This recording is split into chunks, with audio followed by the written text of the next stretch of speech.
It's the real deal. It's the real deal. We're alive. Well, good afternoon to all those that are tuning in live right now. And if you're not watching live, it might be morning for you, or evening, or the middle of the night, whatever it might be. Middle of the night. Might be the middle of the night. That's the beauty of TV broadcasting, so to speak, nowadays, is you can watch this whenever you want, which is really, really cool.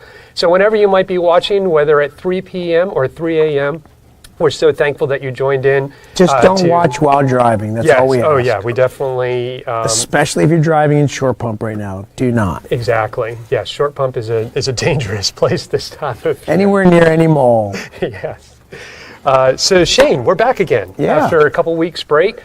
This is a very busy time for most all of us, but especially if you're the lead pastor of a large church. I'm sure your calendar gets booked up in December.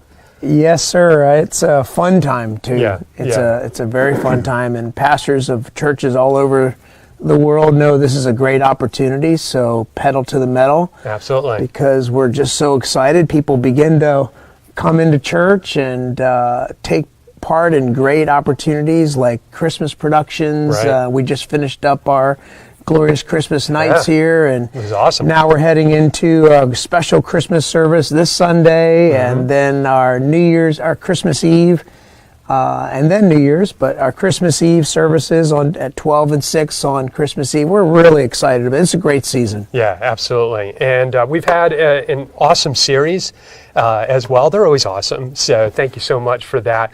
And for those of you that have caught the past 3 weeks of sermons, we're actually going to be talking about all 3 weeks in one live Q&A today. And we're going to do our best to still stick to a 30-minute time frame. This would be a miracle. So Christmas miracle is going to happen here. Stay tuned. Put your seatbelts on as we hit the gas pedal on this, for sure. This has been a great series. Enrich, and talking about what adds to our lives. You know, we always are looking for something to enrich our lives, and what a great time of year to talk about this. So I was really excited about the sermon series. Thanks for saying that. And I'm looking forward to diving in 3 weeks in a row. Here we go. Yeah, absolutely.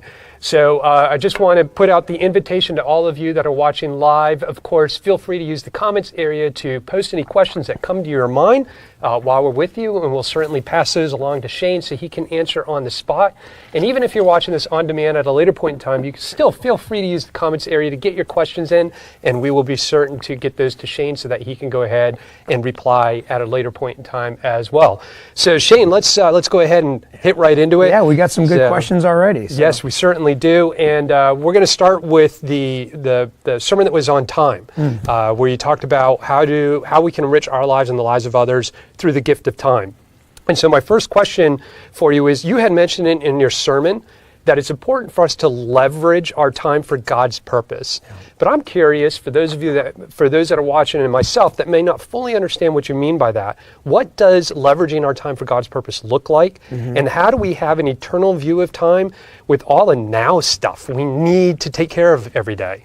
Yeah, that's the funny thing about time. That's not so funny. Is that we never have enough. It's like you're always grabbing it. I never run into anybody who's just like, you ever say, how you doing? No, I'm just busy. I'm just busy. You ever run into anybody who's just like, I've got all the time in the world? No. I wish I could meet that person. Yes. If you're that person, can you comment? Please, just tell us. Divulge your secrets. All the time in the world. Come clean. Tell us the truth. Maybe you're just acting busy. But we're also slammed all the time. We're wall to wall. We use every second. We're multitasking, getting many things done. We never have the list accomplished. It's impossible to do. So what we talked about leveraging time is not just in the sense of trying to get the most out of our time. That was part of it. And that's it, living with a kingdom mindset. And what does that look like? But really prioritizing our time, because you're never going to have enough of it. So why not flip it and prioritize it and say, I'm going to do the most important things first and make sure they get done, and then everything else fills in. And what we find is that, I got this quote from Andy Stanley, I love it, priority determines capacity.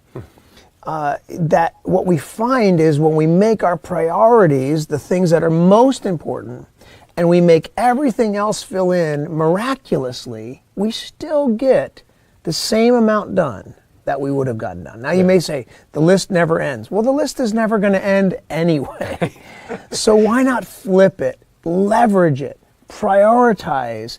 That can determine. If you prioritize the right things, then you get the other things done as well. And all of them are good. None of them are bad. Yeah. It isn't like bad things versus good things. I really took it from the focus of how do I leverage my time, first of all, in priority, and then also in the sense that what do I do with my time? And that's important too, because I've got to make sure that the things I'm doing are advancing the kingdom of God. If you're a follower of Jesus, this is really important to you because you believe that God's called you here to be a part of a mission and His mission, and not just do life, but actually to live life to the fullest in a way that advances His kingdom. In fact, we were taught by Jesus to pray, His kingdom come, His will be done on earth as it is in heaven. But it starts with some of us saying, hey, we know our days are numbered. We only have so much time, so you better make sure the most important things get done first. And Jesus told us that is seeking first His kingdom, God's kingdom. Yeah. And you're reminded of this. We hear that a lot as believers, and yet it seems so difficult to actually do. And I'm curious, you used the illustration that's been used by many folks, and if you missed it by chance, go back to week 1 of this series where you had a jar. Yep. And you've poured into the jar first a whole bunch of pebbles, and then you try to put in larger stones, and then these big rocks. That being a characteristic illustration of how we often manage our day. And so you're talking now, flip it. Do the big rocks first, then the stones, then we can fit all the pebbles in. Why do we fundamentally, and what is leading us to fundamentally manage our time the wrong way? Well, the pebbles are always there, and I'm not the only one to do this. You know, myself and Andy Stanley aren't the only people who ever use this illustration. If you go into any time management seminar ever, if you ever Googled it, you're going to see this illustration. It's such a great one that when you fill up the jar with the pebbles, all the things that we have to do, they fill up halfway, and then you try to fit the most important things on top of that. And how am I ever going to get time for church? How am I ever going to get time for service? How am I going to get time for God? How am I going to get time for work? How am I going to get time for these important things that we have to do then tried to tag on, and we can't fit them. So we said, okay, let's do the things of God first, the things for family, the most important things, and we flip it. But the pebbles are always there. What we find is when we put those priorities in, and then we take all those pebbles, same amount, suddenly they all fit in the jar. And the reason why the pebbles are always there and will always have this issue, this will never go away. This illustration will never get simpler. You'll never go, now I got it. I don't need the pebbles. The pebbles are just gone. Thanks. Now it's no problem. Now that I watch the Facebook Live, I'm great. Or I'll go back and watch Andy Stanley's sermon on time. Now I get it. It won't be. It will be the struggle that we all have forever to manage our time and to prioritize our time, but in larger capacity to take on more. If we resist the urge, and this is why the pebbles, your question, to answer your question, the reason they exist is because the tyranny of the urgent. It's constantly whatever's in front. We're all ADD about our time. That's not just a attention deficit disorder. It's a time disorder. It's we have constantly, we're TDD. We have a time deficiency disorder or whatever. I like that. We have trademark issues. that. Yeah, trademark that. We're TDD. So and we all are. Because you do what's ever in front of you. Whatever's in front of me, I see it. And if you see it, you do it. See it, do it, see it, do it, see it, do it. So you almost have to block that and go, okay, I know that's all there. And just, can I focus on what's important? We're always going to have this with us. So we have to constantly discipline ourselves to say, I know the pebbles are there. I've got to put the rocks in first. Got to put the rock. And every day it's going to be the same thing. Tomorrow you're going to get up and say, okay, where are the rocks first? Then I'll get to the pebbles. Very good. Well, speaking of time, someone took advantage of this time to go ahead and post a question. Awesome. So, Hickey, what's that question? All right. Stephen 4 is in the house. Yeah, Stephen. What's up, Scoob? And his question is, I sometimes feel guilty saying no to things that aren't a priority. How is no helpful for a later day to say yes? Wow. No, that's my Man, least you can favorite tell he's word. a pastor. Yeah, no kidding. Great question, He's Stephen. stumping us. He's just trying to stump the pastor. That was a great question. Yes, it is. How do you say no to good things? You're not saying no to bad versus good. Right. They're all good. What do you do when they're all good? And especially for Stephen's life and what he's doing there at Center Church is unbelievable. Yeah. They are ministering all over the city. They serve in their local schools. They make great partnerships. They say yes, it seems like, to everything. How do you say yes to the right things? And here's the leverage point. And Stephen teaches us this well at Center Church too, but here's the leverage point. That we leverage the kingdom and we say, God, all of this is good. What is it that you want me to do? And now we get into specific. This is beautiful because we talk about all the time here at WEAG that we want to help people discover their purpose and make a difference. Yeah. We want to help them discover their purpose. And what does that look like? Well, for you, that looks like you guys at Center Church serving downtown. I mean, am I horrible because I'm not joining you at that school? No, I mean, because I'm serving in schools. I'm serving in places around town. I have to say yes to the things that God has called me.